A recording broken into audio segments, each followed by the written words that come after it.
Most people hesitate to do something out of fear. When you live with gratitude, you can't feel fear. Yeah. If you want to be a leader, the first thing is you must be able to inspire people to think Right. freely without fear. In business education, please understand, we are not just about here to get them a job. We got to create leaders out of them. We're not creating scholars. I don't want to create a scholar from here. We are creating business leaders. Have you come here to just get a degree and go away? Or are you very clear as to what you want? Now, today, when I go to a class and show a student a 30-page case study of Harvard, that guy will run away from my class. We will not show any PPT-based presentations. Today, we are also looking at simulation to big large extent. There is almost a pandemic of mental lack of wellness, and it's acutely felt with the younger generation. You see, the most important thing here is about ability to take responsibility and not let your disappointments ruin your life. You're actually kind of transforming them by, experientially teaching them life skills. I think more than engagement, you need to create a belongingness at work. If I can create in every employee a belongingness at work, engagement will happen. Thank you very much, Chris. It's always nice talking to you. It's a pleasure meeting you also when you came here. I really look forward to meeting you again.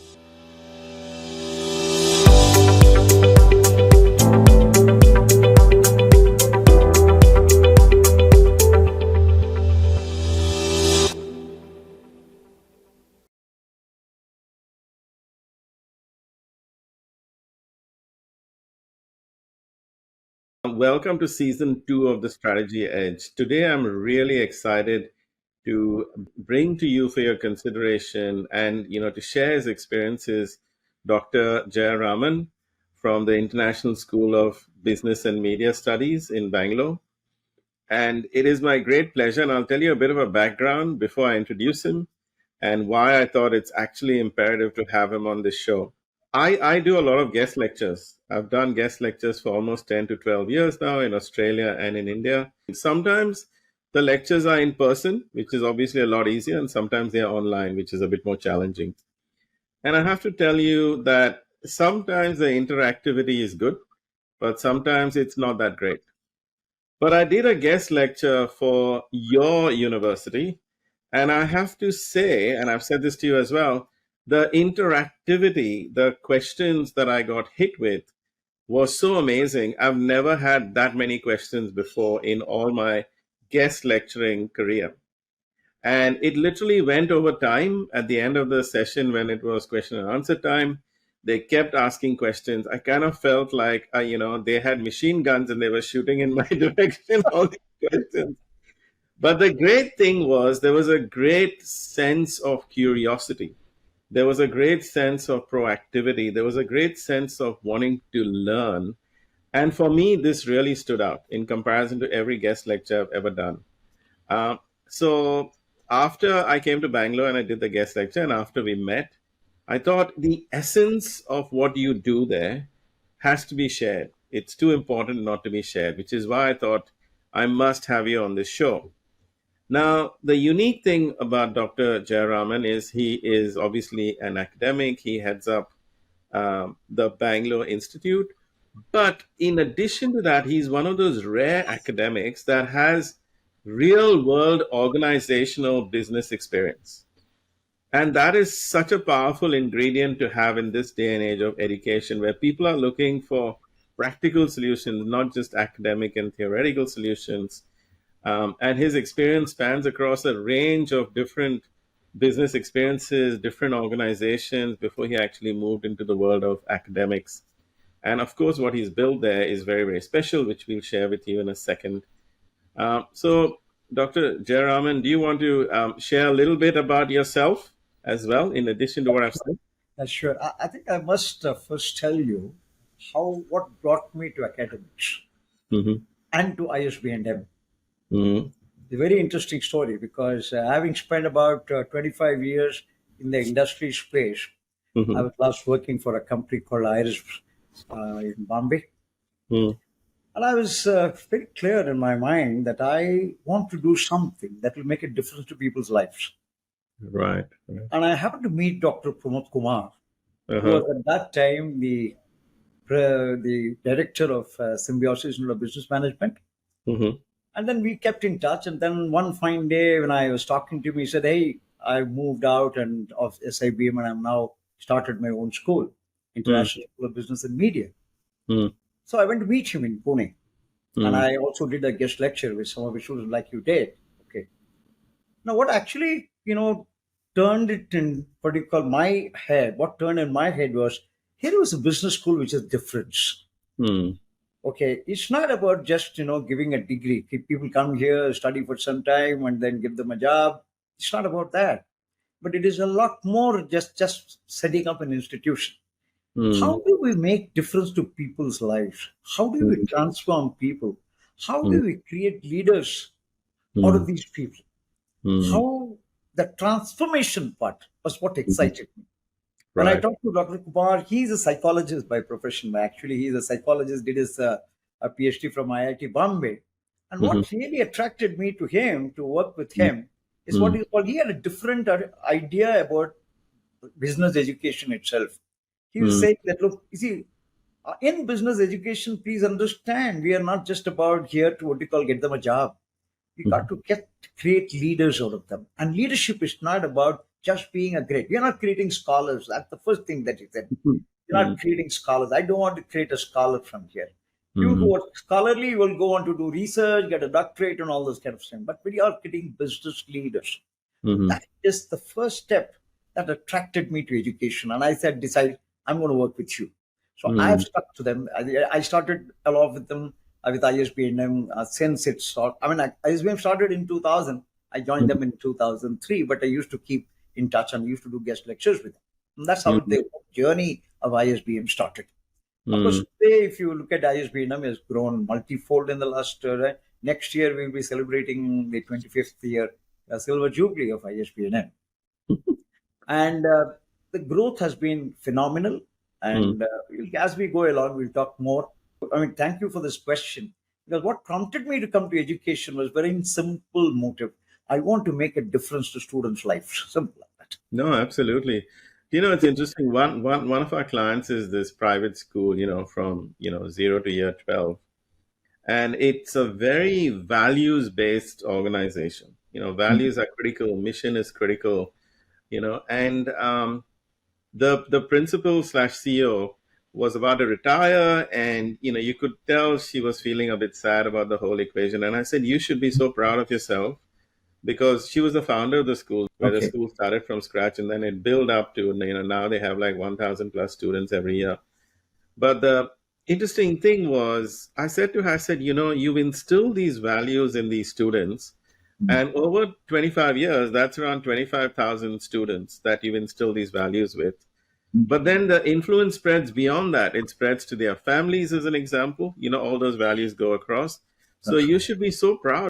Now, since you talked about leadership, I mean, this is a topic that's very close to my heart. And I looked at some stats recently, and it's countered by my own experience. Fact of the matter is, there's a vacuum of real leadership, right? When I say that, I mean, when I was talking to Dr. Radhakrishnan Pillai in the previous podcast, he was saying it's very interesting. These are all management schools, you know, and they're not leadership schools. I looked at some stats. They said only 24% of managers are really leaders. Correct. So, talking into this discussion, what is your approach in terms of what you said? Creating leaders as opposed to managers. So, what's different about that? Because there's a sea of sameness in a lot of business institutes, right? They all seem to be more or less the same. So, take us through how you nurture the leadership potential and make them grow as leaders. Two things. First of all, when you talk about leadership, Mm. most people, what do you call, hesitate to do something out of fear. They're Yeah. not open to your new experience. Yeah. So if you want to be a leader, the first thing is you must be able to inspire people to Right. think freely without fear, Yes. Yes. fearlessly. Yeah. Ability to think and then jump into something fearlessly. That's the first thing. Yeah. And do you value your success? Very mm, important. Do you value your success? When you mm, learn to value your success and think fearlessly, sky is mm, the limit. mm, mm, Second, very important thing as far as leaders from a business viewpoint of view, example, if I look at myself, I think a mm, leader, first of all, is about character, is mhm, about trust. Do mm. you win the trust of people who work with you? Yes, Which is yes. a trust is a very expensive thing. It's not Yeah, easy to win. yeah, Do you walk the talk? For yeah. me, leadership is about walking the talk. Mm, Leadership is about winning trust of people, and more than anything else, leadership is about not asking people to do something that you yourself won't do. mhm, mm. No, Very important. yes, yes, Value that very much. Okay, yeah, leadership is and inspire people to lead. Give them the space and let them explore. They'll make mistakes. Just watch. People yes, learn from mistakes. If yeah. you don't do anything at all, you will never explore anything. You'll never grow. You'll never grow. One of the biggest problems, particularly when students come in, if you see a typical Indian household, very very highly monitored by parents. Already there is a underlying assumptions the child has. Mm, Must first of all make them break free from that fear. mm, mhm, Doesn't matter you make a mistake, doesn't matter. That autonomy gives them responsibility. That freedom makes them feel more responsible. And then they start exploring. When they start exploring, they discover themselves more. And mm, that's the transformation that I'm talking about. mm, Transformation cannot happen until you let them go free from the shackles of some past baggage that they carry with them.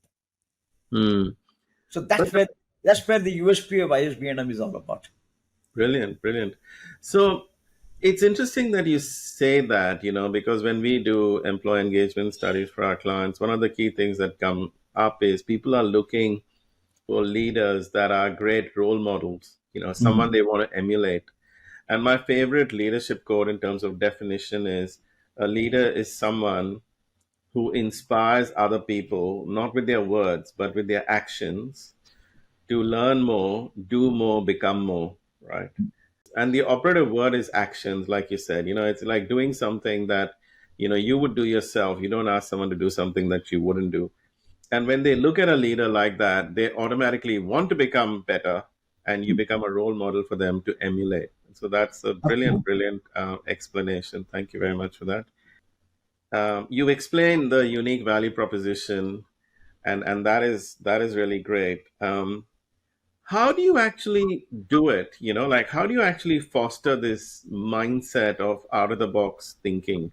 Okay. So you kind of answered this in a way, but give us some, like, practical Yeah. examples. See, you want to achieve something, you got to be bend over backwards to achieve something. Mm-hmm. So this is the first thing. So the first thing that we do as soon as a student comes in, we have a 7-day orientation program Oh, where a wow. student is asked to what you call attend the orientation program from morning 8:30 till goes on till 11:30, 12 at midnight, almost 14, 15 hours. Now, what do they do during these 15 hours? Suddenly, imagine a guy who is away from home, suddenly he's been put into 14, 15 hours of rigorous year, where some of them can really, lose their aim, but some of them really, able to what you call quickly adapt to the new situation. And that's the first step. And Mm-hmm. then during these 7 days, they actually meet a lot of CEOs, directors, vice presidents, some of the alumni who have graduated and are into leading positions in various organizations. They come and talk to these people. And not only that, we also take them through what we call various experiential learning. For example, there is an interesting game that we play, which starts at 9 o'clock in the night and finishes at 2 o'clock. And I and Dr. Pramod Kumar do it. It's called My Sweet Lime, a game where people are blindfolded, given a sweet lime, and asked them to pick up a lime, blindfolded their own lime among 400 people. Believe me, the strike rate is 98%, 99%. So Because what 98 can get it right. Right, 99% get it right, sometimes even 100%. It's a Wow. very unique form of exercise, actually. First, Mm-hmm. you give them the lime and ask them to say, saying, Mm-hmm. "This is my sweet lime." My sweet. Then they ask them to describe the sweet lime. They'll say, "Oh, my sweet lime is nice. My sweet lime is my love." They start identifying with the lime. They're identifying with an object which cannot speak to themselves. Then they will say, "Oh, my sweet lime is green, sometimes yellow, and it's so soft. It's hard on the surface, it's soft in the inside." They will start all kinds of it. Then I ask them, okay, now I'm going to blindfold you, take away all the lime, make it into groups. Will you be able to identify your learning time? He said, yes. The first round, we don't write anything. We get them to pull, and then they pick up their own lines, blindfolded, and they Mm. get the excitement that is it. The second round, we play again. This time, I say, you write your name on top of it Mhm. and roll out all the lines. Of course, we do it in groups of 20. 20 people blindfolded sit in a circle, roll out their lines in sunset, and then there are people who take them blindfolded as a now feel, and remove the line. They pick up their Wow. line. Believe me. So we have been doing this exercise the last more than a decade now. Mhm. Now, but at the end of the debriefing is very important. Mhm. People will say anything is possible if you believe in yourself. Yes, People yes, will say, oh, if you follow your process, it is possible to get what you want. correct, This is correct. the learning that we wanted them to have. And the game will get over at 2 o'clock. Even today, whenever I meet a person, a student, an alumni after 5 years, he said, I still remember your sweet lime game with me. That is excellent. That is so it kind of moves them to another environment where suddenly that old form of thinking is Absolutely. is is, is dead and buried, and now here's a new form of thinking that's regard. That is brilliant. It's interesting you talk about fear. I did a leadership program once. You go through the whole thing. Like, can I do it? Can I not do it? Everyone has these natural fears, and they got us to walk over hot coals. Yeah. Yeah. And I looked at it, I thought, oh my god, it's hot coals. You literally, it's like, you think like you'll be roasted like a kebab. Boti kebab. And it's quite long as well, but then once you do it, the high Yes. you feel, it's like then you really feel you can crash through walls, you can do anything. I've done that 4 times. Oh, absolutely, it's great, no? Leader, I used to work for Tata's, one of the leadership team. He was very strong believer in fire walking. So Mm, through him, I did that fire walk many years ago, of course. Okay. mm, So I think as we come back to the process, it's a transformation process, what I was talking about. So we start with an orientation program. mm, And then we have an event to celebrate our foundation day. When mm. students from all campuses come down together on the 24th of July and they partake in various programs completely planned, designed, and executed by the students. Wow, wow, It's called Forza, Force, Zest, and Attitude. wow. The name Okay. was coined by the students. Right, right, right, So right. where students from all across all our campuses come and participate in singing, dancing, fashion show, business quiz, and all those kind of things. They start taking responsibility for themselves. Prizes are given, judges are called. The whole idea of what you call participating, engaging, planning, organizing, and executing an event like that, they start believing in themselves first. That is And then this series of conferences, HR conferences, media conferences, all are executed by the students. So yeah. students actually get to learn to plan, organize, solve problems, and also be able to what you call to take responsibility for what they do. Not only that, they also get the sponsorship money. They go and reach out to sponsors. Uh-huh. This, Uh, I think, brings about a huge amount of change. Recently, I must share with you. I met a mm, student of mine. He's from 2004-6 batch.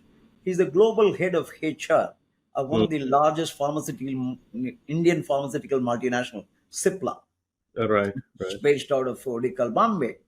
I Mm-hmm. went to meet him to seek for some on a conversation and trying to get some consulting projects with him.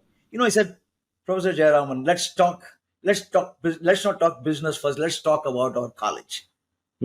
He recounted all the things that he did with us. For them, that memory that they carry and the Mm. kind of transformation that happened. He was a boy actually from Jamshedpur, a small town called Jamshedpur in Chaibasa. Right, And right. from there to move to what you call to corporate world and today being the global head of HR, he's traveled half the globe and then just for 15, 20 years. And for me, for them also, for them, the kind of what you call transformation that they've had and the Yeah. ability of seeing success in the global, I think is like a proof of what the process is right. That whatever Yeah. processes that we've been doing has been pretty right, pretty good, right? Cool. Cool. Sounds great. So it's a combination of transforming through experiential kind of learning, getting your hands dirty, doing it yourself, and having role models that encourage you to do it. Yeah. Right, right, right. No, Absolutely. absolutely. Okay, cool. All right. So, because you've been, an educator for a while now. And when I speak to CEOs and executive leaders, they talk about the challenges of how to inspire, how to lead, how to manage even Gen Zs, right? And around the corner, you're going to have Gen kind of alphas coming in as well. Have you noticed a change in the type of students that are coming through in terms of Oh, Gen oh, Z very versus much, very millennials? much. And Yeah. what are those changes? When I started teaching in 2003, for the first time, I entered a class and I had not taught before. Okay, my first thing was fortunate. I was fortunate enough that I went to a good school. I am Calcutta, and I had some professors who are my role models. So I said, like, I must teach somebody like them. You know what I mean? I started following the same pattern.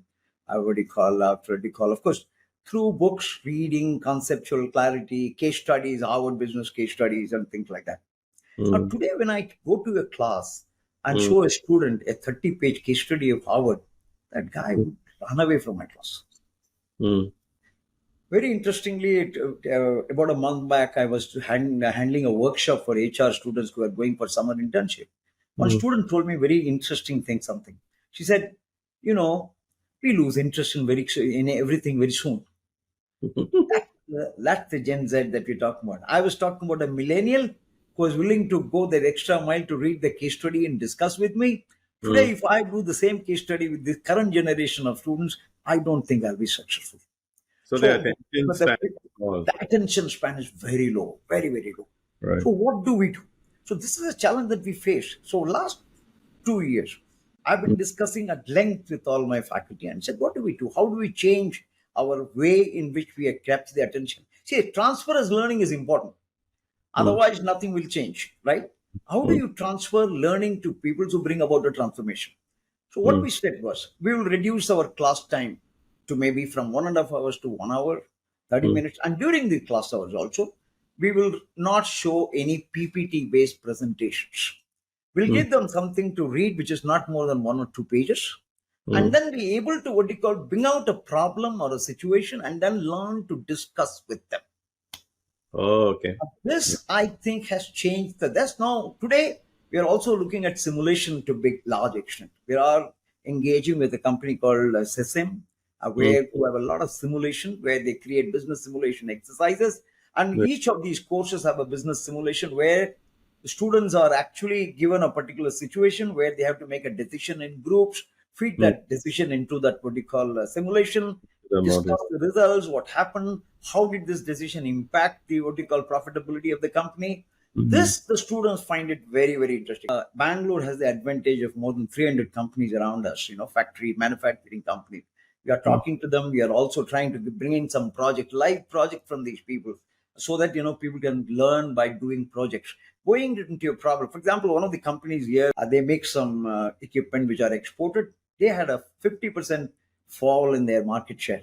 So one of the problems that was thrown to us and to the students, we were trying to find out how can we increase market share. What are the kind of strategies that they can adopt? So similarly, similar kind of a thing, it involves the students more. The students get involved when you have something to do. A task which is mm, exciting, a task which is important, a mm, task which has a what you call does not have a clear solution mm. involves And it has variety as well, and it and has a variety of like, perspectives, variety of solutions, and then that brings in argument, discussion, debates, and that's why the learning happens. So the classroom itself is changing today. mm. So that's a very interesting concept. And look, it's true, right? I saw this meme on Instagram, and Hmm. it's very true of the whole generation. It's like, don't give me the book, show me the blog post. Don't show me the blog post, show me the tweet, right? So it's Yeah. like attention spans are just going. Now, this is great in terms of education, but what advice would you give leaders out there? So once your students go and join the workforce, what advice would you give them in terms of how to inspire, how to manage, how to lead these Gen Zs now in a working environment as opposed to a learning environment? See, people come with aspirations. Okay. And these aspirations are typically sort of, explain in terms of what you call, I want to buy a big house, I want to travel abroad, I want to go on a huge holiday, I want to have the biggest car possible. All those kind of things, which are all material benefits. These are rewards for what you do. I tell students all the time, don't chase rewards first. Mm, Rewards will come to you because you do good work. Okay, mm, very important. What you call. Now, any organization that you join, I always tell students, find out how you can add value. Nobody is going to keep you if you're not adding value. So the mm, first foremost important thing for a student when he goes and steps into the world of business is what you call, how do I add value? How mm. can I develop myself? Learning is your responsibility, nobody else's responsibility. So in Absolutely. order to get, and very important thing, one of the reasons why many people don't learn. Mm, I was reading a very interesting article by Jack mm, Mezziro, a very interesting guy who mm, talks about, how many times we don't learn because whenever we experience something new, we always try to what you call compare it with our own assumptions and tend to dismiss yeah, this something. Oh, this is not true. What mm, I think is right. Unless you are able to destroy your own assumptions and destroy those baggage, learning will never happen. So I mm, keep telling students all the time, be open to your new experience. mm, First and mm, foremost, if you want to explore life, be open to your new experience, good things will happen to you. And mm, leadership is about not about chasing material benefit. Leadership is about action orientation. mm, Leadership is about inspiring others. Leadership is about walking the talk. Leadership is about taking responsibility. mm, Most importantly, leadership is about taking responsibility for what you do and what you say. mm. You have the courage to own up something, then you become a good leader and you inspire others too. Absolutely. But let's just say you have this graduate and you've instilled all these thought processes in them, correct? Mhm. Now they go into the workforce and they go into the workforce and they're managed by baby boomers, right? Mhm. And they're managed by people who don't have your progressive mindset. They have like a command and control type of mindset, and they believe that a lot of young people want to make a difference like now, right? While a lot of people from the older generation say, no, you have to do your time, you have to spend 5 years in experience, then you can do it, blah blah blah. So when you have this kind of traditional command and control mindset managing the Gen Z's, then to compound the effect, Gen Z that has come out from your institute with this mindset of out of the box thinking and adding value, what advice would you give leaders in industry in terms of how to optimally manage this generation with this mindset? See, there are two things here. Mm, Most people in the age group of maybe 40, 50, maybe 50, 60 mm, leaders, of course, they have wisdom. There's no doubt about that at all, because having mm, gone through the experience, they have gathered a lot of wisdom. mhm. But to be able to listen to a youngster, I think is the first step. Yeah. Do I have a different view? Am I open to a discussion with a youngster who has a different mindset? Mm, I think it is not about youngsters changing themselves, it is about us changing ourselves and absolutely. open to listen to what the other generation has to say and maybe learn something from them. I always say this to people. In 2008-9, when all these smartphones were proliferating all over the place, I was Mm, still having a small Nokia phone where I could send SMSs. And one student came to me and said, "Sir, you are outdated. What are you doing? You must buy a smartphone and just talk to me on WhatsApp." mm, I said, wow, I don't know. They said, go and get a phone today. Next day, I went and bought a phone. You mm, believe me? I went and bought a phone, mm. came, and I said, I don't know what to do with it. She said, I'm going to give it to me. She Yeah. showed me, she transferred all my data from this phone to that phone, and then she said, download this Play Store. I download Play Store, told me how to, use these apps. And Mm, then I was open to learning. Simple as that. yes. Yes. So you have to I was be open to open it. to learn from a student who knew better. Correct. I Correct. think that's the advice that I will give it to all those people. Don't Yeah. dismiss them that you don't know, I know it better. That will not help you. If you want to learn from the younger generation, then you can work together very well. The progress is assured, absolutely assured. Today's world is about digitization and digitalization. The Yeah. entire world, across all organizations, are getting into digitization. And Yeah. many people of our age group they're just afraid of technology. You got to get out of the fear of technology and say, learn from this young guy. Exactly. And the thing is, they are born into this technology. They are We need to natives. learn it. They are natives, right? So, We are migrants. exactly. So, learning from them is just a huge opportunity. But the second thing, I really like what you said, because I've always believed that nobody has a mortgage on all the great ideas. Correct? Absolutely. Have to Absolutely. be able to listen to everyone. And my view Mhm. is you should always be outcome focused. Now, to achieve that outcome, you Very should be open to asking for help. You know, like I'm quite happy to ask anyone for help. If I need an outcome, I'll ask anyone for help, because I don't believe asking for help makes you a lower person. In fact, it makes you a better person because you learn new things from other people. But to believe that you know everything is a real fallacy. It's simple, but it's great advice for leaders out there, especially from the baby boomer generation, to just listen. typically, what do I call it? Reverse mentoring. Many companies are today doing reverse mentoring. What they say, they get the young guys in, they put all the old guys to young along with the way. And I said, ask the young guys to teach these new guys technology orientation. Yeah. Because technology, whether you like it or not, is going to sweep the entire organizational business landscape. If you are Mhm. not adapted technology, you will be left behind. Better to learn it from those young people. Correct. And in our own business, there are times when, as night follows day, I know what the answer is. Mm. Correct.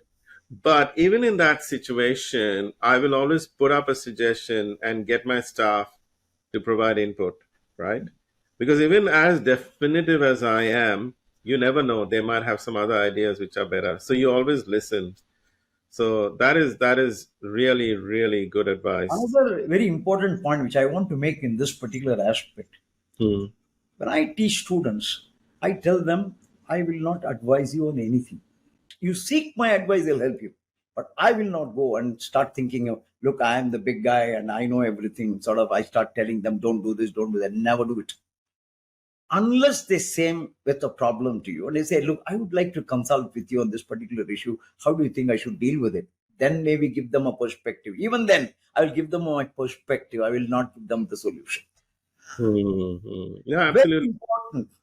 Hmm. Very important for us to what you call to be able to what you call to bring out the best in them.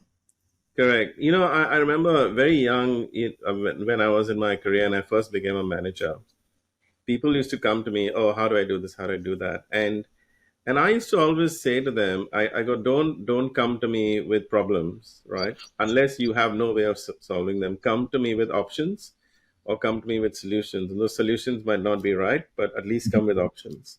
Absolutely. And that's a good way to be. That is really good. So tell me something. As an institute, you have to be fluid in terms of understanding the changing demands of industry. So, what do you actually do to make sure that ISB&M stays current? How do you listen to industry so that you modify your way of thinking? The reason I'm asking you this is, in Australia in particular, there are a lot of institutes and universities that are highly ranked because they do research, but they're very academic, and the links with industry are very, very slender. And they have a set curriculum; it very rarely changes. But you're not like that. So, how do you do to make sure the dynamic needs of industry are factored into your curriculum? Okay, two things we do. Very every year we do this. Mm, Because every year more than about 140 to 150 companies come to recruit people across various domains, marketing, finance, HR, supply chain, and all that. What we do is they send us the job description, job specification, what kind of competencies they look for. mm, And every year when we see these, they keep changing all the time. They keep changing. And right. when you know the job description and job specification, what these people are actually, what competencies, what skills that they're looking for, they keep Mm. changing. We map them. We map them. Oh, I see. And then design our curriculum and we create a template. Now I say, suppose I want to see an HR student. I know for once in this particular one, whatever assignments that I give, what kind of skill will the student learn from this particular assignment? Is it in alignment what the industry wants? Oh, okay. Okay. Our Okay. course outlines today are all designed to meet industry or align with industry needs. Yeah. Every course we have to create what is called the skills versus learning matrix. Mm, Learning versus skills matrix. What mm, is the student learn in every assignment that at the end of the day, we also create a learn what the student must know, what mm, the student should know, and what the student could know. mm, mm. We That's make that distinction and we have a documented procedure for that. right. Oh, that is excellent. And this we keep revising every year. Now, today, for example, we never taught Python and we never taught R, we never taught, SQL many Mm. years ago. Today, these are integral part of every assignment that is given to a student. If you Oh, don't wow. know Excel very well, you can't complete an assignment. If you Mm. want to learn financial modeling, if you want to learn anything for that matter, you must be good in Excel. Yeah, So these absolutely. are actually dictates that came from the industry needs. We Mm, understood the industry needs are changing.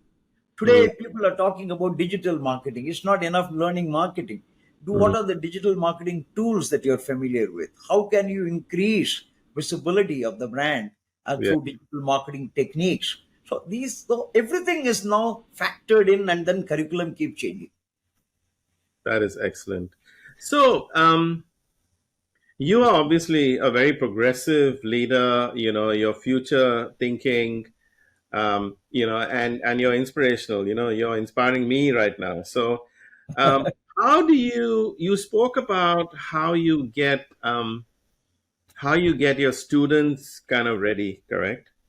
But you're not doing each and every lecture, so you have staff, so you have faculty.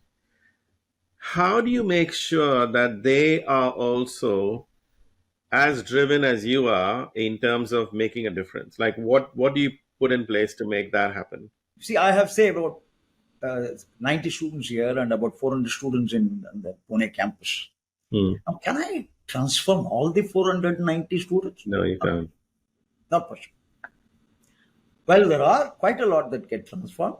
So we have something called an academic council. The Hmm. academic council consists of me, the academic chairperson, and one senior faculty. What Hmm. is their job? Their job is to assess the feedback received from the various faculty with all the subjects on every midterm assignments that are given to them and the entire marks given to us. And we try to identify who are doing very well, who are doing average, who are not really meeting up the bed. Identify those weak links right at the beginning, Hmm. right Hmm. at the beginning, and then start talking to them and then telling them what can they do to improve better. See, it's a continuous process. In spite of all this, you still find in the placement last 5% of the students not able to crack company. But our brand promise is what we place everyone. That's the You're right. promise. Right. So Right. the last 5%, the 10 guys who get stuck, we don't tell them to go. We tell them, sit here. I will not Mhm. let you go until I have found a company for you. Now check Oh, till you wow. iron out all those deficiencies that you have and then Hmm. make them go. That I think is a very, very important. I don't think any other college in this country does this. We Hmm. do it actually. Even now we do it. We don't let them go without a job in hand. Oh, wow. That is amazing. See, two things happen here Hmm. as far as the students are concerned. One is the academic side, where Yes. every faculty teaches two courses, the learning outcomes are very clearly defined, and then their marks and the grades give us a good indication of how the students are doing. The Correct. second part, which is the Yeah. non-academic part. Yeah. Now, for example, I'll give you an example. Last year in Hmm. Bangalore, I wanted the students to what you call to put up an event, a fun event called Hmm. Ignite. So they said, "How do I popularize the event?" You decide. I said, "I'm not going to tell you anything." They said, "We want to do flash mobs in Bangalore." I said, go ahead." The entire batch of junior and senior students rehearsed, practiced in the campus in the night, went to Church Street in Bangalore, and did a flash mob for 1 hour. And the whole crowds were there. We ensured that we got police permission and this and that. Flash mob. The students came back and said, "Oh my God, what an experience." Even Yeah. the most shy and introvert guy was dancing on the streets. Yeah. Oh, wow. That is really cool. A second. Number two, Hmm. every party in ISB&M, whether it is a freshers party, whether it is a farewell party, whether it is a Diwali party, a faculty will be dancing with the student. Yes. And those minds which are introverted, not feeling shy, I don't know how to shake a leg. I said, go ahead, shake a leg. And suddenly the whole change, transformation is see. I said, go on hell and shout. Believe me, I'm just telling you the truth. If you Mm, mm. Unless you lose yourself, the fear will not go out of you. Yeah, When absolutely. the fear goes out of you, and I have no other what you call choice but to do this, Yeah. guys are right. Yeah. No, it's true. It's true. And it's strange, in the corporate world, I have to tell you, there are most people, they come to work, they do Mhm. what they have to do, and they leave, and they don't do anything extra. So it's a great opportunity because as soon as you're someone who has a bit of gumption, I like this word gumption. Gumption is Yeah, someone who's willing to have a go. You know what I mean? Like, absolutely, even absolutely. because like you, I kind of believe that success comes on the far side of failure. If you're not failing enough, you're not succeeding. You look at every famous successful person, they failed. Walt Disney failed, Michael Jordan failed, but that's why they succeed. So I think that's a really good mindset to instill people in, because that fear is what holds them back. There's this saying that says, the cave you fear to enter holds your treasure. Yeah, very true. And it's true. So now I want to touch on a slightly different subject. Mm. There is a challenge, and I'm not sure whether, from what I've read, it's happening in like India as well. But there is almost a pandemic of mental lack of wellness, right? Mhm. And it's acutely felt with the younger generation. Yeah, So very I can tell you from my own experience, when I was a manager of people, around 20 to 25% of them were suffering from depression. And as a manager, I had no idea how to cope, because true. one day they would take their medications and they would be very happy, and next day they wouldn't take it and they'd be very sad. And as a manager, you didn't know what to do. But now there's almost a pandemic. There are people suffering from anxiety, from depression, neurodivergency, ADHD has gone up by 60%, various ranges of autism. And like I said, this issue is particularly acute with the younger generation. Um, Two aspects to this. One, which is really challenging, I think. When you have people like this as an educator, or as a leader, how do you manage this type of Okay. situation? Let me tell you something which is very important. See, I'm not a psychologist by profession. I Correct. know there are a lot of people who have mental illnesses, mental health, and mental well-being is a Yeah. big, what do you call, subject today. A lot of people are debating about this. Now, two things would happen as far as the student life is concerned. If you see the way in which we manage our students here, Mm, while we are strict in terms of what you call academic standards and delivery in terms of what you call it, but in their own personal life, that mm, we do not intervene too much. But we keep generally a watch on that. As and when they come to you and say seeking help, listen, I need some help. I want to discuss something with you. I've helped many students, right? But at the same time, I think the most important thing is to leave them alone, mm, to mm. deal with it until they are able to, once they understand, but this is something that I need to sort out myself. When they learn to find solutions to their own problems, they grow, they mature faster, and they learn to take responsibility for themselves. You see, the most important thing here is about ability to take responsibility and not let your disappointments, what you call, ruin your life. Correct, correct. Exactly. Which is my next point. Mhm. So, people talk about IQ and EQ, but now, a term that is becoming quite popular is AQ, which Mhm. is adversity quotient. How well are you able to deal with adversity? And I agree with you. I don't think an institute should get involved in personal issues. But what if I said to you, and this is something we are kind of debating ourselves. Um, what if we said that maybe institutes need to include life skills, kind of like what you're doing in your orientation? You're actually teaching them life skills. You're Mhm. actually teaching them how to take accountability. You're teaching them how to, drop their fears. You're teaching them how to take a chance, get rid of their inhibition. You're actually kind of transforming them by, experientially teaching them life skills. So, what are your thoughts in terms of equipping people to deal with life's challenges? Because I find that a lot of these so-called mental wellness issues is because people can't deal with some of the challenges life throws at you. So the kind of thing I'm talking about. So for example, I do this occasionally, executive coaching, one to one and one to many. And when I do those executive coaching sessions, it's all about, setting goals, making sure there's enough, oomph in the goal so that you feel like moving towards it, determining what your values are and then striving towards achieving your values so you lead a value able life. No point having certain values, but you're not able to live them. So, for example, you value making a difference and you're living it. That's a valuable life. Converting limiting beliefs into empowering beliefs. You know how you were saying before, oh, I can't dance. But then you go, no, no, no, I can dance. Converting that, like some people say, I'm too young, I'm too old, I'm too this, I'm too that, but converting that into an empowering belief. Applying positive meaning to events, like having a view that says, if something challenging is happening, maybe it's there to teach me something. Maybe it's there to teach me a new skill as opposed to being negative about it. The persistence, the whole idea of not giving up, like if you strongly believe in something, not giving up.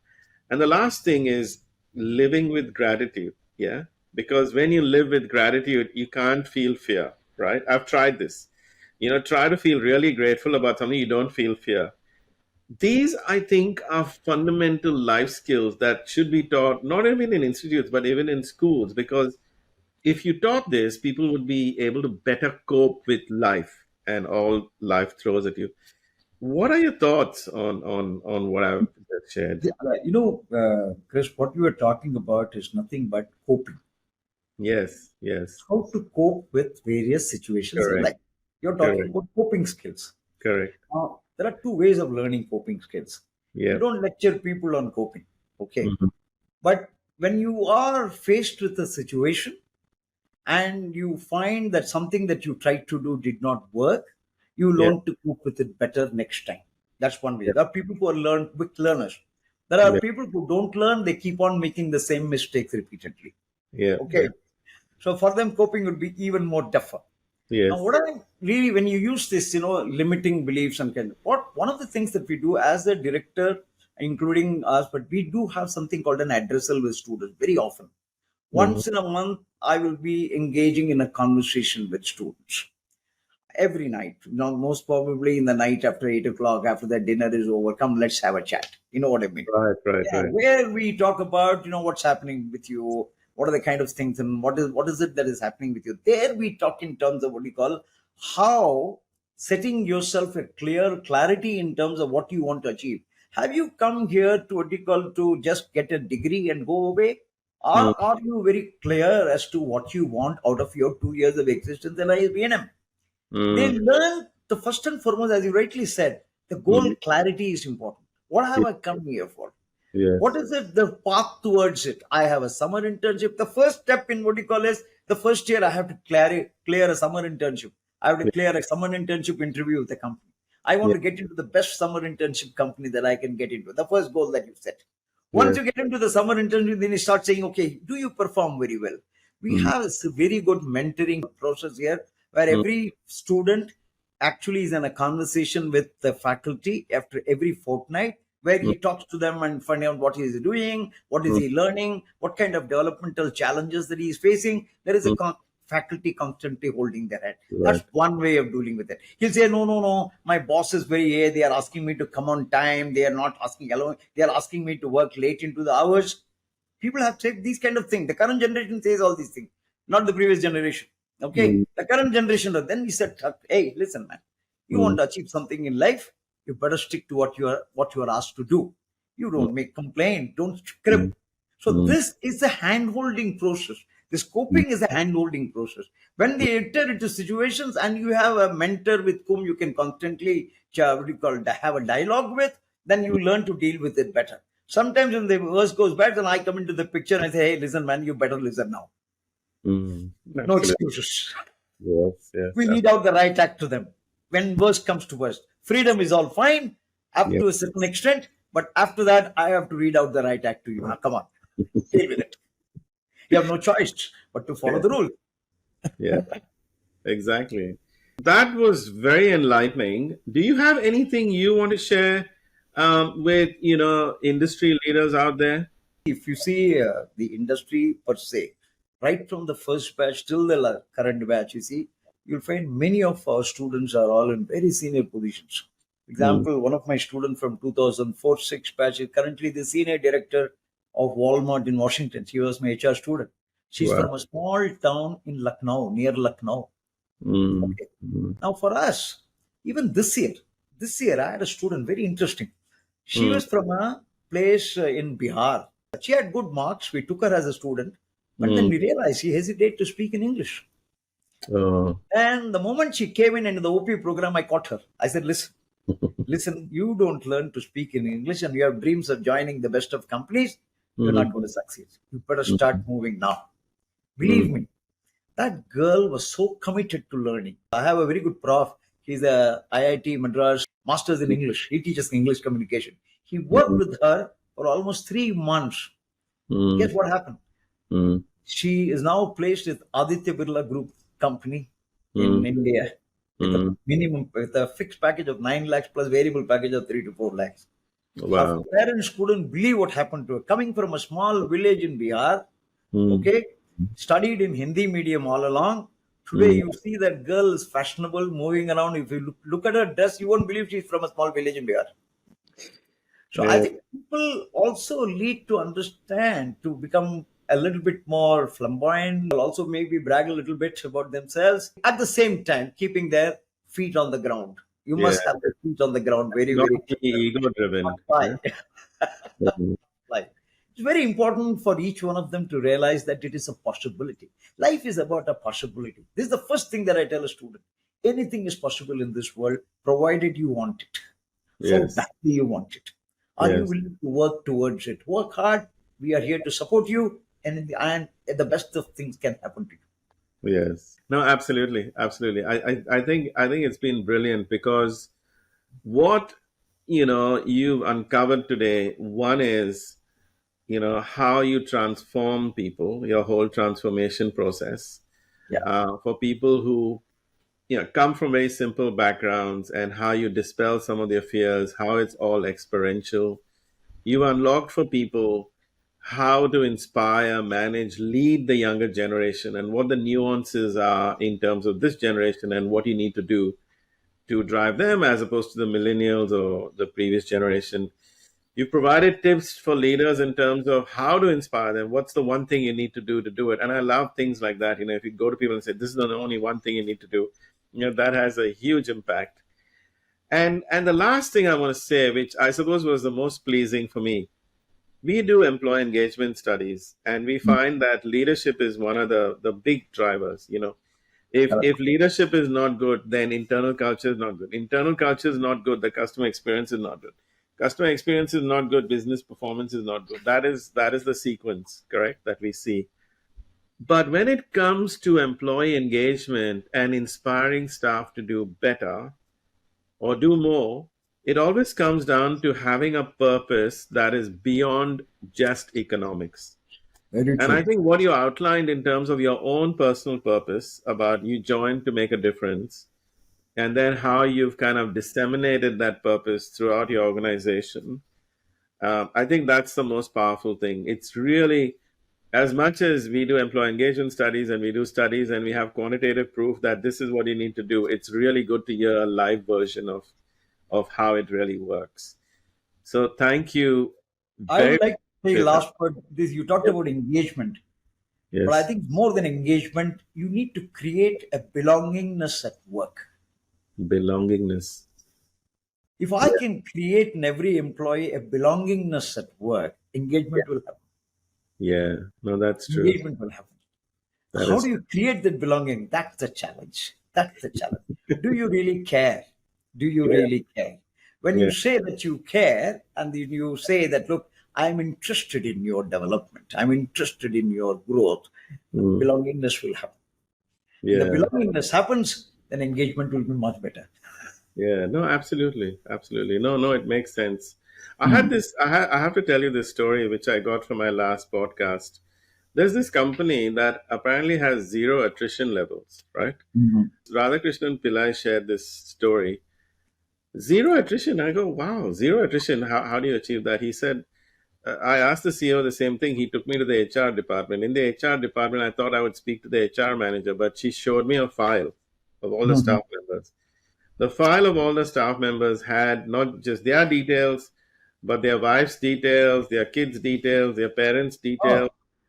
And he said they really care about them. You know, they have like health insurance, they have this, they have that, they have all sorts of stuff Mhm. for not just the staff member, but the family as well. So when the CEO talks to a staff member, he knows not just the staff member, but the family too. And he says there have been rare occasions when people want to leave the organization. The employee wants to leave, but the family says, no, please don't leave this organization. Because they go beyond the staff, they involve the family as well, which I thought, wow, Very that's true. Very true. Very true. Very true. and the money they would save with retention, with loyalty, all that kind of stuff. It's quite amazing. So thank you once again for your time, and this has been invaluable for just to get the essence of what happened. I now know why when I did my guest lecture, why they asked so many questions, why they were proactive.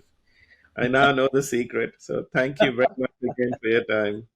Thank you very much, Chris. It's always nice talking to you. It's a pleasure meeting you also when you came here. I really look forward to meeting you again. It was Mm. such a pleasure talking to you. Next time you are in India, please Yes, do let me know. We yeah, will also organize a visit to our Pune campus. But I want you to meet Dr. Kumar yes. and the founder president of this college. No, sounds really, really good. Again, thank you very much for your time. Okay. And yeah, we'll be in touch. I'll definitely see We'll you be when I there. come to India.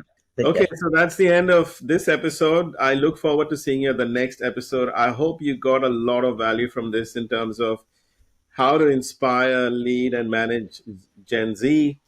How, having a purpose like making a difference makes all the difference in terms of employee engagement or employee belongingness, if I can call it that, and all the leadership advice that Dr. Jayaraman has shared with you. Thank you. See you next episode. Thank you. Bye bye. Goodbye.